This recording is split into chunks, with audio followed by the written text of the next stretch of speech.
Здравейте, бъдещи милионери и финансисти! В днешния Finance Love ще разгледаме самата история на парите, бартера, стоковите пари, монетите, хартиените пари, банковото дело и кредитирането като цяло, електронните пари и най-новото криптовалутите. Ще разгледаме бъдещето на парите и бъдещето на нашата държава като цяло. Ще разгледаме историята на финикийците, те ли са първите създатели на парите. Ще разгледаме също така и историята на Римската империя. Сега колегата Тодоров ще ви разясни малко повече като цяло за историята на парите. Продължаваме днес с първата тема. Реално ще обясним какво представляват парите. Парите представляват едно общоприето средство за размяна, отделно представляват и мярка за стойност. Можем да оценим, да кажем, колелото струва 500 лева, лаптопа струва 2000 лева, така реално ние чрез самите парични средства, нали в момента действат фиатните пари. Фиатни пари означава, че те не са обезпечени нито с злато, нито с някакъв друг актив. По времето на златния стандарт през 1970, знаете, когато Никсън го сваля, реално тогава американският долар е обезпечен с златна валута, като реално зад всеки един долар стои определено количество злато. Инвестиции често използваме троюнция, не унция, това е едната особеност. Отделно, както знаете, парите не са просто едни хартийки, а това е по-скоро нещо като един социален договор на една икономика, с която участниците в нея се съгласяват да приемат определено средство като стойностен еквивалент за размяна на стоки и услуги. Както знаете, в миналото, най-вече в Древен Рим, са използвали, тогава е нямало, както знаете, фиатни пари и монети, тогава са използвали различни стокови активи за размяна. Използвали са, за пример ще дам житото и ориз, да кажем. Селяните, тогавашните селяни, са разменили жито и ориз като валутна единица. То тогава е нямало, нали, общо прието средство за размяна. И Той реално са правили, тогава да кажем, той са правили бартери. да, Разменяли, да, точно, разменяли се, няма ли са като цяло създадена валутна стойност или създадена валута, като или монети, които ще възникнат в близко бъдеще, или хартиени пари, които ще възникнат в още по-далечно, в още по-близко бъдеще. Като коментираме за Римската империя, съжалявам, че ви прекъсна господин Тодоров. няма никакъв Римската проблем, империя колега. като цяло Римската империя възниква 509 година преди новата ера и съществува като цяло Западната римска до 476 година, говорим след Христа. Първите монети, само да кажа, че монетите възникват както каза, мисля, че каза колегата Тодоров, в тогавашна Лидия, това е днешна Турция. Да, А, точно така, колега. първите, първите монети, които са започнали да се кът, са били златните и сребърните монети, а това са именно са били секли от Римската империя и от гърците. Като цяло първите монети на Рим били сребърните денари и златните ауреуси, като всеки император а, започвал се, че златните и сребърните монети със своя лик. Данъци и търговията са били основно в пари, а не в натура. Както каза колегата Тодоров, натурата е размяна, примерно, на месо с мляко или дрехи за някакъв добитък. И няма как всичко да е цветя и рози. Имаме криза, обесценяването на монетите, инфлацията, просто тотално разрушава сребърните денари и златните ауреуси. Следователно се въвеждат реформи, в които се въвежда стабилна златна валута, наречена солидус. Иначе парите са били двигател на армията, строежите и империята като цяло. Благодаря, колега Янков. Сега ще поговорим малко повече защо реално възникват самите фиатни пари и защо реално изчезва бартерната економика и защо в крайна сметка в един дългосрочен план тя не е чак толкова печеливша и не е добре изградена, за да служи на една стабилна економика. На първо място, първият принцип на бартерната економика е, че да кажем селените, както споменах по-рано, селените са разменили различни стоки или услуги. Да кажем, аз имам жито, колегата Янков има зърно. И за това жито, зърно или каквато и да е била друга култура, ориз, захар, разбира се, ги използваме за размяна. Аз имам месо, той има желязо, ние сме съгласни да разменим двете стоки, това тогава се е приемало нещо като общо прието парично средство. Основният проблем пред бартерната економика, както казах, е, че не винаги аз имам това, което другия иска и не винаги това, което аз го искам, съответно човекът срещу мен го има. Това са едни от основните проблеми, нали? В последствие златото се превръща в нещо като универсално платежно средство. Както и разбира се, бронзови пари, сребърни пари, както и сплави на злато и сребро. Първоначално нямаме хартиени пари, днес познатите ни фиатни пари. Имаме монети, които са сечени, както каза колегата Янков, с лика на определените държави и те, разбира се, имат номинална стойност 5, 10, 15, да кажем, лева, долара, паунда. Те имат определена номинална стойност. Най-ценните монети са 24 каратовите монети, като те имат номинална стойност за определена държава. Както знаете, имаме, да кажем, Златна Британия, която има номинална стойност около 100 долара, като си е легално платежно средство в Англия, да кажем, както и при канадския кленов лист и при други монети. Знаете, имаме американски орел и това са си легални платежни средства в определената държава, в която са сечени. Отделно, по-нататък минаваме за ролята на златото. Както ви казах, то се превръща в едно универсално платежно средство, като държавите започват да имитират златни и сребърни монети, като тази система се използва векове наред. Имаме определено количество злато или сребро, съответно, в земните недра, като това количество просто няма да се увеличи. Не можем да напечатаме допълнително злато, както фиатните пари. При фиатните пари знаем, че можем да напечатаме 5, 10, 15, 20 милиарда, но при златото просто няма как да го напечатаме. Има си една определена стойност, закопана в недрата на земята и когато го изкопаем, това е до там. И това е първия икономически принцип, реално, че потреблението може да бъде безкрайно, но реално ускъдността е един от проблемите, поради който просто не може тази парична система да се задържи. И тогава в Китай възникват първите банкноти, както знаете, нали, хартиените пари, банкнотите, като възникват с развитието на банкирането, парите се превръщат в една банкнота, която вече не е обезпечена с злато.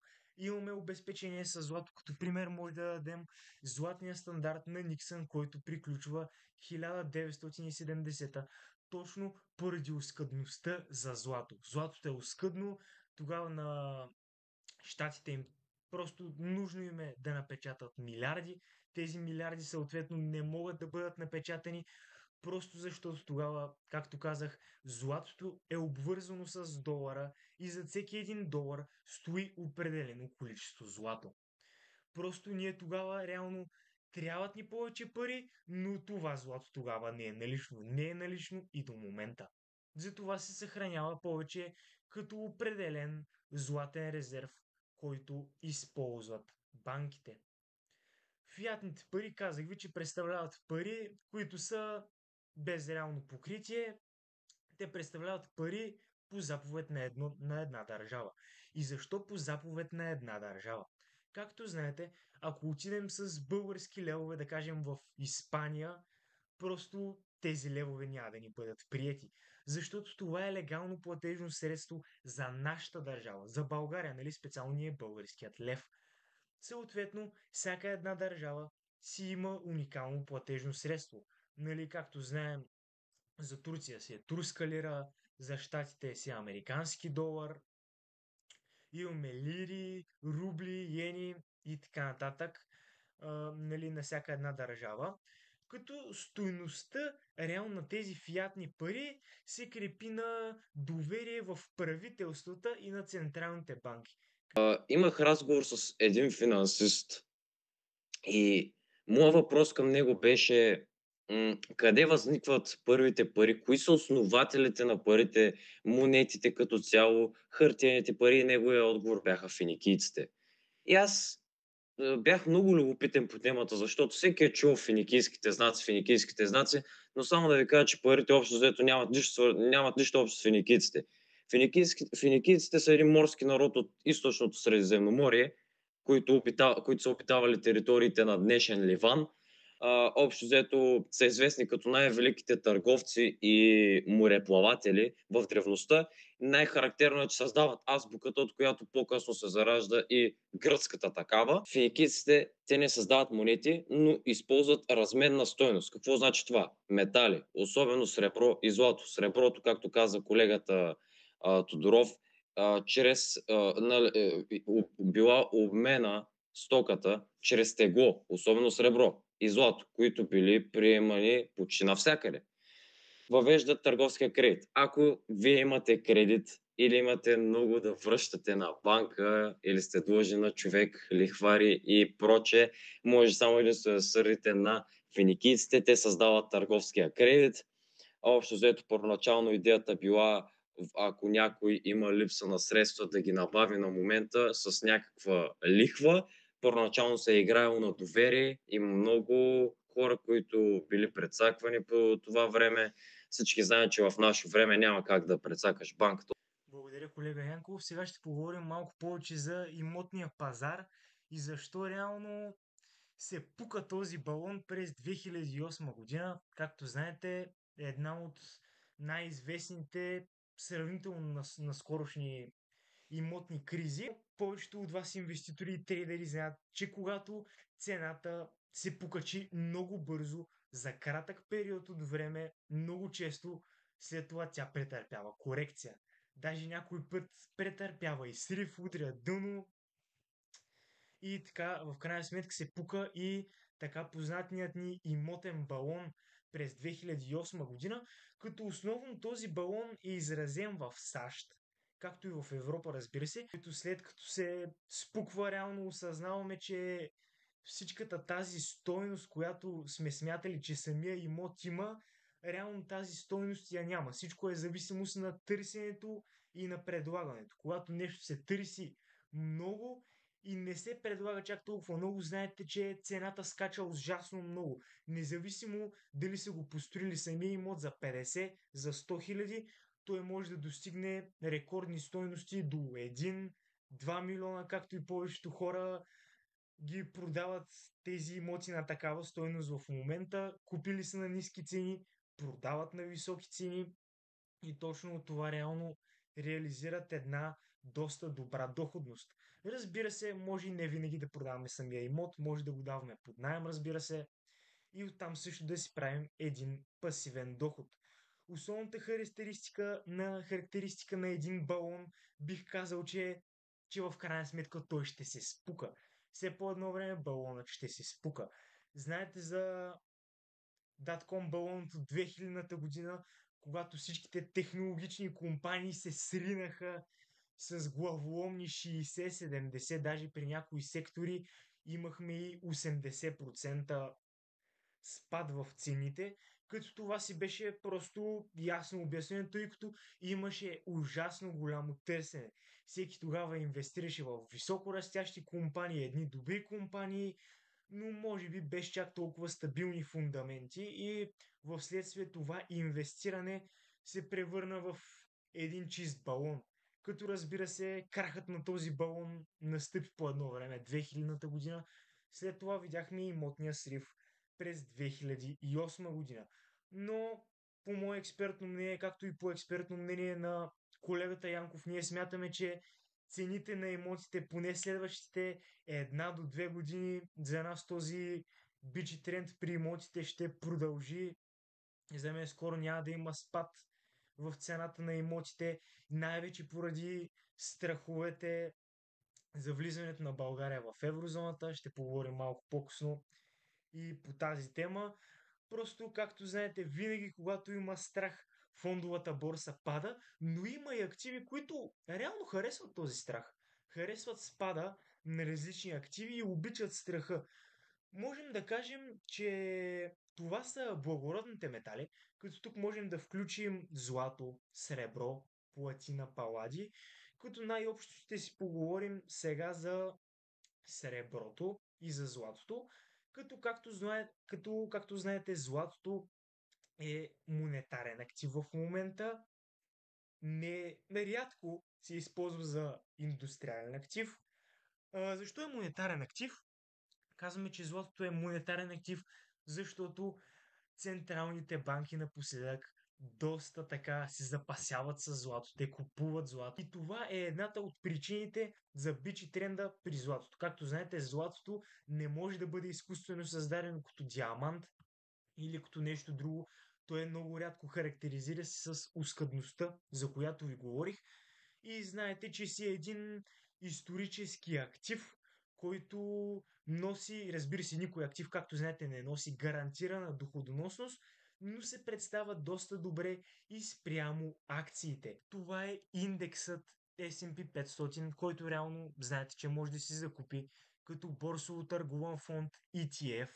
Това е самият индекс, който се следи от ETF-а. И отделно го имаме сравнено с златото, с сегашната цена за троюнция. Тук долу имате показани стойностите. Така, това е графика за момента, която ни показва в 5 годишен хоризонт. Доколкото виждате, за 5 годишен хоризонт имаме накрая почти нещо като една ясно изразена корелация. Виждате, да, 500-те най-големи компании в щатите, основно технологични, през повечето време превъзхождат златото като актив, но в крайна сметка, както се казва, в края на деня виждаме, че двете графики почти корелират. Двигателят на американската економика просто, нали, срещу едно парче метал. Казваме си, ма то едно парче метал не прави особено много, стои си. Да, стои си, но вижте реално как може да се представя добре, колкото едни от 500-те най-добри акции. А доколкото знаете, S&P 500 включва и Apple, и Microsoft, и Google. Нали, Google, то не се казва акцията на Google, Google Alphabet се казва, но нали, повечето сте чували за Google, акциите на Google се казват Alphabet и виждате, че реално златото ги настига. Дори да отидем на годишен хоризонт за една година, виждате, че златото последната една година се справя доста по-добре от акциите. Виждате долу в синьо индексът S&P 500 и отгоре виждате цената за троюнция на металът злато. Златото като цяло последните 5 години смело мога да потвърдя, че се представя по-добре от индексът S&P 500. Много важно. От индексът S&P 500, не от акциите. Защото акции, както знаете, че е публично търгувани компании имаме над 66 000, като от тях може би 70-80% от цялата доходоносност я носят реално около едни 1000 до 1500 компании, може би. Другите компании просто са създали акции, които в повечето случаи, вие ако инвестирате в тях, вие просто ще загубите капитала си. Затова и трябва вие да направите собствен, най-важното фундаментален и разбира се технически анализ, преди да вземат каквото и да е било инвестиционно решение. Това видео не би трябвало да се приема за инвестиционен съвет. Ние изразяваме собствени знания и мнение и както винаги, преди да инвестирате, да трейдате и да правите каквато и да е операция на фондовите борси и стоковите пазари, трябва да направите собствен, фундаментален и технически анализ. След това ще поговорим по няколко графики отново, като тук имаме най-много фалирали държави в света към 2025. Тук можем да видим страни не само от еврозоната, в света като цяло, по колко пъти са фалирали, нали, самите страни. И тук може малко да ни говори по тази схема колегата Янков. Знаме, че Венецуела още мога кажем, от създаването, от откриването й, тя е паднала държава. Истината е, че тя и в момента, освен то се води, че държи класациите за за най-фалирала държава, държи класациите за а, държава, в която има най-много бедно население, най-много глад и, разбира се, граждански войни. Истината там е управлението. Народа се опитва да направи нещо като революция, обаче не му се получава.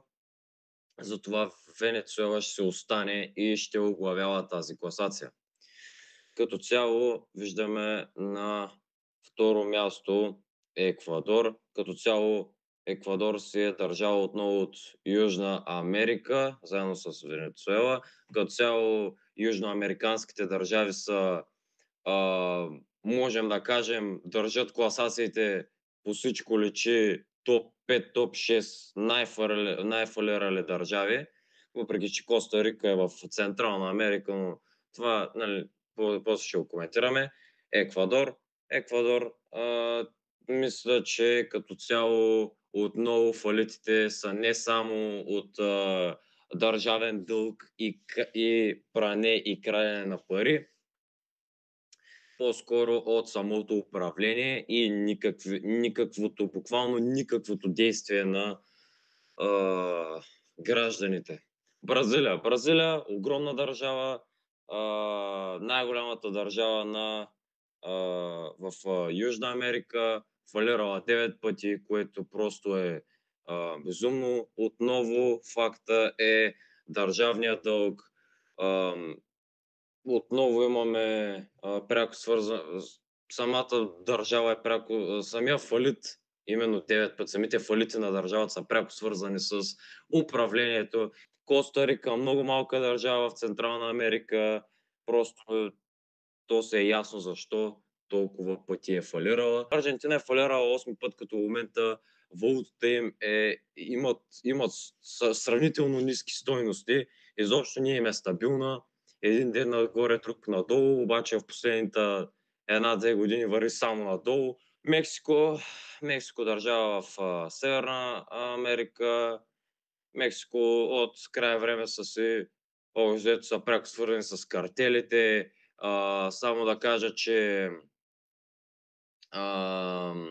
наркобосовете, самите наркобосове притежават много повече, говорим като нетно количество пари, нетворт, има много повече от като цяло целия нетворт на Мексико и 42% от брутния вътрешен продукт на Мексико се определя от наркокартелите, които пълнят и продължават да пълнят американските щати с всякакъв вид наркотици. Фалирала е толкова пъти, защото постоянно има както граждански войни, войни между картели и масови убийства, а пък правителството буквално не може да направи нищо. Турция общо взето са фалирали 6 пъти, освен говорим чисто от създаването, Първата световна война, отново фалит. Имаме фалити, като цяло истината е, че ние българите дигаме икономиката на турците и то с много, защото всичко в Турция е ефтино и то защото като цяло турската лира в момента е на много, много лошо ниво, както се казва, дълба е даната. Истината е, че след срещата на Ердоган с Путин и именно заплахите, тогава всички се бяха шашнали, че щяло да стане някаква война. Не. Какво направиха Турция? Какво направиха Турция? Спряха връзка с Русия. В същото време руснаците спряха търговска връзка с турците, което означава, че турската лира ходи изцяло надолу и затова общо взето в момента хората в Турция едва скитат, работят за 10 000 лири на месец, което просто Само да кажа, че 2000 лири е едно хубаво ядене в Турция, но няма да коментираме. Испания е държава, която е доста развита в днешни времена, обаче това не означава, че в миналото, а, макар че не е участвал в нито една от световните войни, това не означава, че не може да е фалирала. Гърция, това е, мисля, че е най-скорошният фалит. Гърция фалира към 2010 година. Влезнаха в еврозоната с изключително високи дългове, които просто не съответстваше на брутния вътрешен продукт. Те работиха на минус, обаче Европейската а, Централна банка знаем, че имат заделени едни 500 а, милиона евро, и то даже милиарда, 500 милиарда евро, 500 милиарда за суверенния фонд на за Европейския суверенния съюз. фонд. 500 милиарда евро имат заделени, които ако някоя държава фалира, като в близки години се случише с Хърватска, Словакия, Гърция, те успяват да им подпомогнат и държавите виждаме, че вървят изцяло нагоре. Благодаря за коментара, колега. Сега ще обясним още една много интересна графика. Това представлява световния дълг от горе-долу 2000-та година до към 2025 година. Виждаме тук един 25 годишен период, където реално дългът на държавите, независимо публичен или вътрешен, отново нараства и то главоломно, като около 37 трилиона наскоро удари дългът на щатите, го дължат само те, едни горе-долу 10% си ги държат само щатите. Виждаме, че не, разбира се, само правителствата теглят повече кредити, теглят и различни банкови институции, теглят, разбира се, и самите потребители в икономиката. Хората, най-вече в България, съм забелязал, че покрай ниските лихви главоломно се теглят доста кредити, което, разбира се, ако знаете, че ще можете да ги изплатите тези кредити, без проблем изтегляте кредит. Штатите продължават да са една, честно казано, силна икономика, която за мен до 2050-2060 година, за мен тази световна резервна валута, доларът, няма да бъде изместена от юан или евентуално от индийски рупей. Поне аз виждам едно светло бъдеще в следващите 20 до 30 години за доларът. Като знаете, доларът спадна напоследък доста нарочно заради политиките и администрацията на Тръмп. Всичко е направено нарочно. Не пада заради някакъв търговски дефицит или излишък, не пада заради проблеми в икономиката. То проблеми в икономиката всяка една държава има, но като цяло не е причината това. Причината е да опитат да насърчат отново търсенето на американския долар. Затова Тръмп и неговата администрация се опитват да го сриват, но колко това ще се получи, ще разберем. Но имаше изявление на директора на Федералния резерв Пауло, като той излезе и каза, че лихвените проценти просто ще останат непроменени. Остава си, нали, плаващата лихва от 4,25 до 4,5%. Повечето от инвеститорите и икономистите очакваха, че реално ще има един спад от поне 0,25 базисни пункта, но реално този спад така и не го видяхме. Но най-важното тук е да знаете, че щатите винаги са давали кредити на други държави, давали са кредити на едни държави, нали, в замяна срещу лихва, но в крайна сметка те самите в момента изпитват тежки бюджетни дефицити и техният дълг, разбира се, както и публичният, между другото, главоломно расте всяка година. От 2024 до 2025 за една година дългът се е дигнал с около 1 трилион долара, което като за една година е просто шокиращ дълг. България също с влизането си в еврозоната мисли да изтегли един дълг от около 18 милиарда лева, най-големия ни дълг, който ще бъде изтеглен евентуално през 2026 година, което изобщо не е добре, защото този дълг, както знаете, ще го изплатим ние през инфлация, през данъци и в крайна сметка никой политик няма да даде от неговия джоб, за да бъде този дълг изплатен. Това бреме ще стои върху населението, върху нашите деца, върху наши близки, приятели и колеги и този дълг просто ние самите ще си го изплатим. Затова и се молим просто да не го изтеглим, но знаете, всеки път, когато България има възможност да изтегли дълг, ние този дълг го теглим. Нито един път не сме се отказали. А след влизането ни в еврозоната, ние ще можем много по-лесно да теглим и още дългове.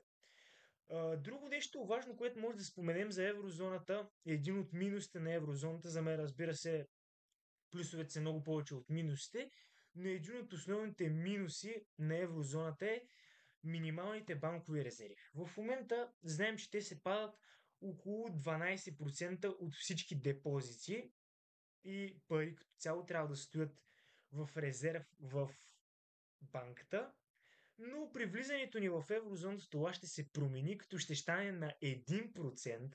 Реално тези 11%, които са около 18 милиарда, горе-долу колкото дълго, който ние ще изтеглим, ще се изсипят в икономиката, което, знаете, винаги, щом има повече парични средства в една икономика, това неимоверно води до по-висока инфлация, която не сме спряли да виждаме последните 20 години. Уж инфлацията успяха там да замаскират малко данните, че сме имали инфлация от около 2,5%, 2,6%, нали? Нагодихме нещата, колкото да може да влезем в еврозоната, но нали, това е според CPI индекса, потребителския индекс на стоките, но реално поне моята лична инфлация от, за последно в една времева рамка от последните 5 години, моята лична инфлация ми идва на 40%. Не знам кой изчисли, че инфлацията е по 2-3% всяка година. Цяло едни от минусите на еврозоната са не само това ние губим контрол върху паричната си политика като цяло. България няма да може да печата пари или да променя лихвите при нужда. Това решение идва от Европейската централна банка. Не е вече от тук нашите ганевци, с извинение. Едно решение, нали, имаме различни икономики. Еврозоната, тя общо третира всички като еднакви, но икономически са различни. Ние, примерно, по никакъв параграф не може да се сравняваме нито с Франция, нито с Германия. Въпреки че те имат изключително големи дългове, като цяло икономиката се базира на дълговете. Имаме примери. Гърция, нали казахме, влезе с много големи дългове. Нямаше инструмент да се справи с огромната криза през 2010 година, с което се отключиха тези именно 500 милиарда евро от Европейската централна банка за подпомагане на държавата. Имаме риск от чужди проблеми. Примерно, ако Германия и Франция имат икономическа криза, то това може да се отрази и на другите членки. В случая България, ние България сме много малки, не сме гиганти. Ние общо взето се кланим на Европейския съюз и като цяло на Европейската централна банка след влизането ни в Европейския съюз. След влизането ни в еврозоната, извинявам се. Цените може да се вдигнат краткосрочно. Да, след интервю на гражданите на Хърватска, Словения, Словакия, всички казват, че са недоволни от влизането в еврозоната, защото им било обещаване едно, а пък цените се покачили. Чакай малко. В някои страни след въвеждане на еврото, цените на дребно се закръглят нагоре. Съвсем нормално. Измяна на валута. Имаме, да, хората казват, че усещали поскъпване. Еми, нормално да усещаш поскъпване. То това е, в случая е просто неизбежно. Да, просто Иначе, заради валутния курс. Реално самата инфлация в никой учебник по икономика или по финанси няма да намерите, че една валута носи инфлация. И инфлацията никога не може да дойде сама по себе си от която и да е била валута. Ако ще и да сложим швейцарски франк, пак ще има спекулиране и закръгляне. Всеки може да си отвори учебника по икономика и по финанси и да прочете, че инфлацията не идва от валутата. Както ви казвам, напоследък даже си има и статистики, че швейцарския франк и долара не са чак толкова по-добри реално от еврото. Тези трите валути напоследък горе-долу корелират със своите валутни движения и не бих казал, че последните 3-4 години швейцарския франк е по-добър от долара или от еврото. Това беше вярно до към 2010-2015. Наистина това беше факт. Но след 2020 година не мисля, че тази разлика в валутите е чак толкова голяма. И тук вече имаме една графика, по която ще поговорим малко повече. Тук виждате колко са задлъжняли определени страни.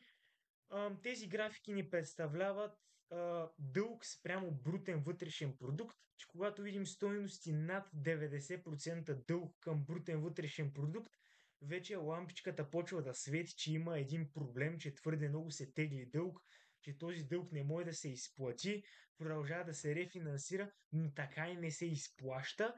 И вече, щом имаме щом видим над 125%, значи държавата е заминала. Щом видите над 125% дълг към брутен вътрешен продукт, това просто математически, практически и както и да е било по друг начин, този дълг просто няма как да се изплати. Такъв е примерът при Япония, въпреки че от този 250% дълг към брутен вътрешен продукт, 90%, дори да е вътрешен дълг, с една дума страната да дължи пари на себе си, другите около 160% си остават външен публичен дълг, реално където Япония дължат пари просто на други страни. Този дълг те си го рефинансират. Най-силно рефинансиране на дълга можем да усетим при щатите, като основно те имитират държавни ценни книжа, така добре познатите ви облигации. И реално, когато да кажем им затрябва набързо 1 милион, печатат облигации. Сега се старат да не печатат много пари, защото видяха, че проблемите с инфлацията. Продължаваме с днескашния Finance Love. Това вече ни е една друга графика, която ни представлява отново дълг към брутен вътрешен продукт, като виждате, че и за най-развитите страни, страните разбира се от Запада, но и както така страните от еврозоната също имат един главоломен дълг. И тук, честно казано, ще обясним малко повече за плюсовете и минусите на еврозоната. Разбира се, ще започнем с плюсовете, които ще ни каже колегата Янков. Плюсовете на еврозоната, започваме. Те са много повече от минусите. Само това първо искам да ви кажа. И според мен трябва България да влезе в еврозоната. Нека да се обоснова и да се аргументирам защо. Първо, имаме стабилна валута. Еврото е една от най-силните валути в света. И то от последните 14 години, даже 20. Имаме по-нисък риск от инфлация. Например, България има стабилни цени заради фиксирания курс, но Европейската централна банка контролира инфлацията по-добре дългосрочно. Без валутен ние нямаме. Второто нещо, което е без валутен риск. Няма нужда да обменяме валута при пътувания и търговия в еврозоната. Изчисли се, че едни 300 милиона се заминават така, български лева, се заминават при превалутиране. Няма смисъл от това. Пример, ако имаме една българска фирма, която изнася в Германия, няма да губи от курса лев-евро. Принципно се губи. И то, ако има много високи пари, ако има много високи печалби или много високи доходоносност, със сигурност се губи от курса лев-евро. И има по-ниски лихви. Много хора тук ще пробват да ми говорят навъпреки, но нека да се обоснова. Страните в еврозоната често имат по-ниски лихви по кредити и ипотеки. Някои си мислят, че като влезе в еврозоната, кредитите от 10 лева ще станат 10 евро. Или пък при храните, примерно едни банани да струват 3 лева ще струва 3 евро. Няма такова нещо. Нали Драги затова зрители, това са абсолютни простотии, да. Знаете, че просто имаме, това пре, няма как да стане. имаме превалутиране. Да, лев към евро, в момента еврото струва 1,96. В момента. Повече доверие от инвеститори. Бизнеса започва да върви нагоре. Ще има много повече чужди инвестиции, което ще доведе до ръста в икономиката. Еврозоната вдъхва доверие. Повече чужди инвестиции. Пример давам. Приемането на еврото в Прибалтика, прибалтийските държави. Това балтийските държави са Естония, Литва, Латвия. Това са държавите, които бяха буквално пред фалит. Общо взето, още от Втората световна война, Съветския съюз, след това, нали, за вземането им от Съветския съюз, битките на тяхната територия, след това приемането им във Варшавския пакт, тотално, нали, комунизъм и други и прочее. Това са държави, които в момента са на изключително високо ниво. И това е доказано. Също така имаме политическа стабилност, т.е.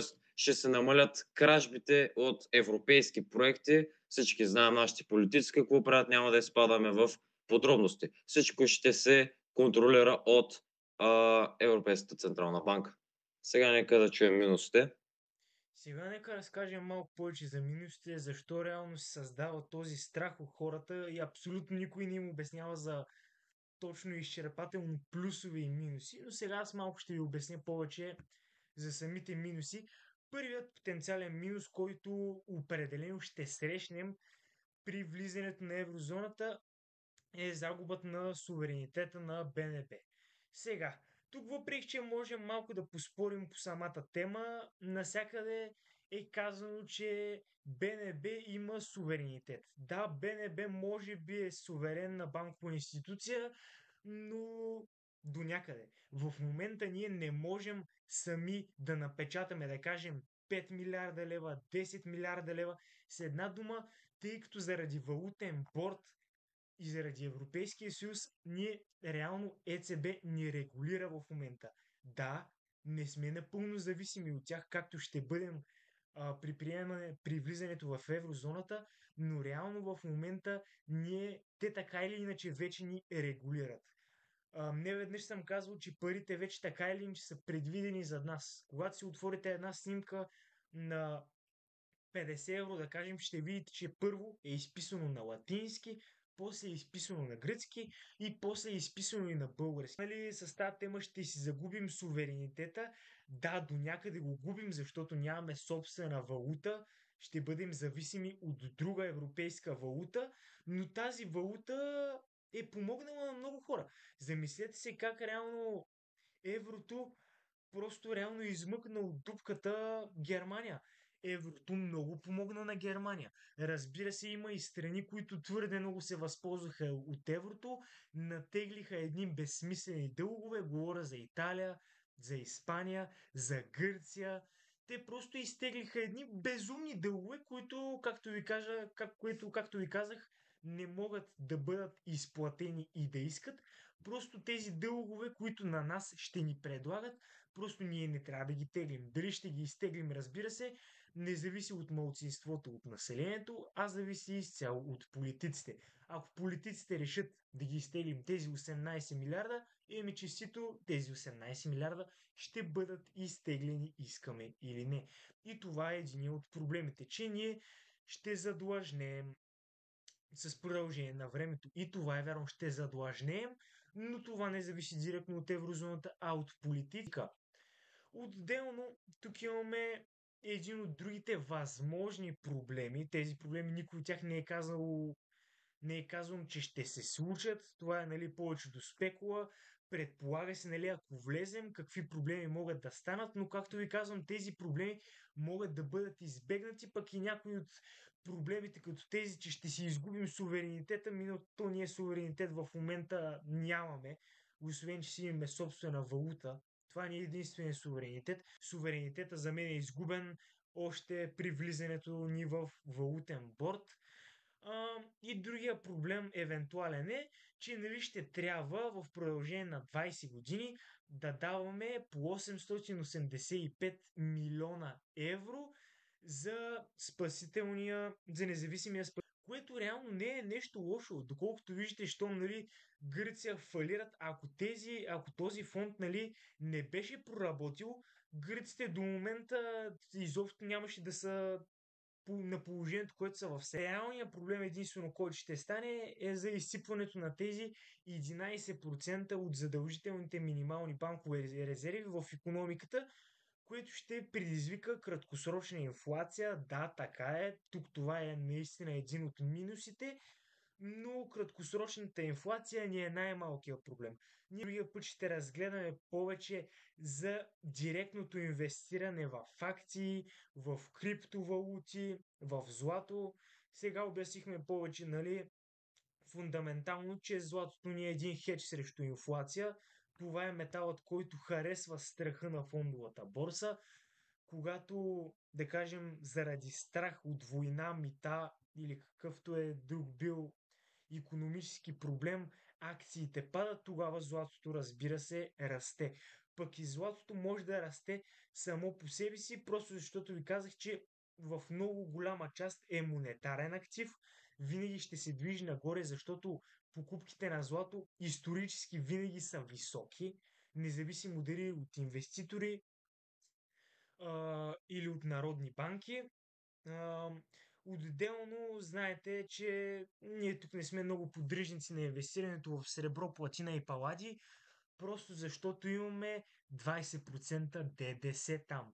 И реално ние директно влизаме на пазара с едни минус 20% и после трябва да чакаме 20% да ни се повдигне съответната печалба и чак тогава да излезем на нулата.